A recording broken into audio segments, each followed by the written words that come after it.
আসসালামু আলাইকুম রহমতুল্লাহ। প্রিয় দেশবাসী, স্থানীয় সরকার নির্বাচন কেন জরুরি?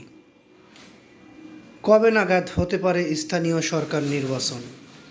ইউনিয়ন পরিষদ, ওয়ার্ড কাউন্সিলর, পৌরসভা সহ সিটি কর্পোরেশন সমস্তই স্থানীয় সরকারের আন্ডারে।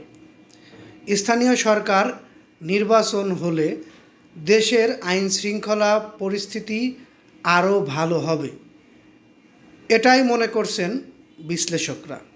আমরা এই বিষয়টি নিয়ে এখন কিছু গুরুত্বপূর্ণ তথ্য আপনাদের সামনে তুলে ধরব এবং কবে নাগাদ হতে পারে স্থানীয় সরকার নির্বাচন সে বিষয়েও কিছু গুরুত্বপূর্ণ তথ্য জানানোর চেষ্টা করব। নির্বাচিত প্রতিনিধিদের মাধ্যমে আমাদের স্থানীয় সরকার প্রতিষ্ঠানগুলো পরিচালনার ব্যাপারে সাংবিধানিক বাধ্যবাধকতা এবং উচ্চ আদালতের সুস্পষ্ট নির্দেশনা রয়েছে।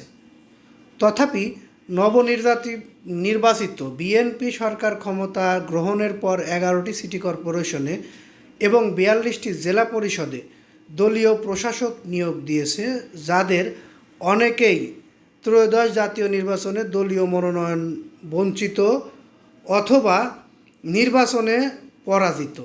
দলীয় নেতাদের পুনর্বাসনের এই সিদ্ধান্ত সংবিধান ও আদালতের নির্দেশের সম্পূর্ণ পরিপন্থী বিষয়।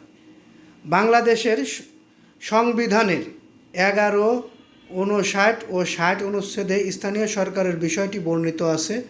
অনুচ্ছেদ 11-তে বলা হয়েছে, প্রশাসকের সকল পর্যায়ে নির্বাচিত প্রতিনিধিদের মাধ্যমে জনগণের কার্যক্রম অংশগ্রহণ নিশ্চিত হইবে। অনুচ্ছেদ 59-এ বলা হয়েছে, আইন অনুযায়ী নির্বাচিত ব্যক্তিদের সমন্বয়ে গঠিত প্রতিষ্ঠানসমূহের উপর প্রজাতন্ত্রের প্রত্যেক প্রশাসনিক একাংশে স্থানীয় শাসনের প্রভাব প্রদান করা হইবে। অনুচ্ছেদ 60-এ স্থানীয় সরকার প্রতিষ্ঠানকে কর আরোপ, বাজেট প্রস্তুত ও তহবিল রক্ষণাবেক্ষণের ক্ষমতা প্রদান করা হয়েছে। কিন্তু বর্তমান পরিস্থিতিতে আমরা স্থানীয় সরকারের যে প্রশাসকগুলো নিয়োগ দেওয়া হচ্ছে দলীয়ভাবে, এই বিষয়টি খুব নর্মালভাবে দেখছে না বিশ্লেষকরা। এ কারণেই স্থানীয় সরকার নির্বাচন অতি জরুরি এবং অতি গুরুত্বপূর্ণ বলে মনে করছেন বিশ্লেষকরা।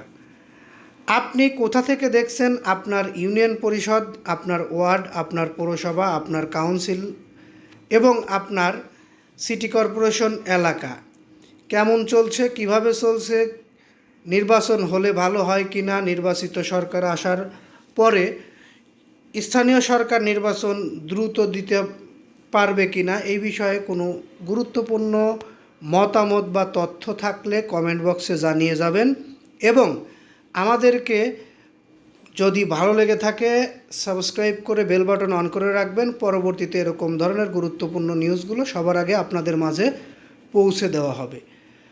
আর নিউজটি ভালো লাগলে লাইক, কমেন্ট, শেয়ার করবেন। এই বলে এখান থেকে বিদায় নিচ্ছি। আসসালামু আলাইকুম।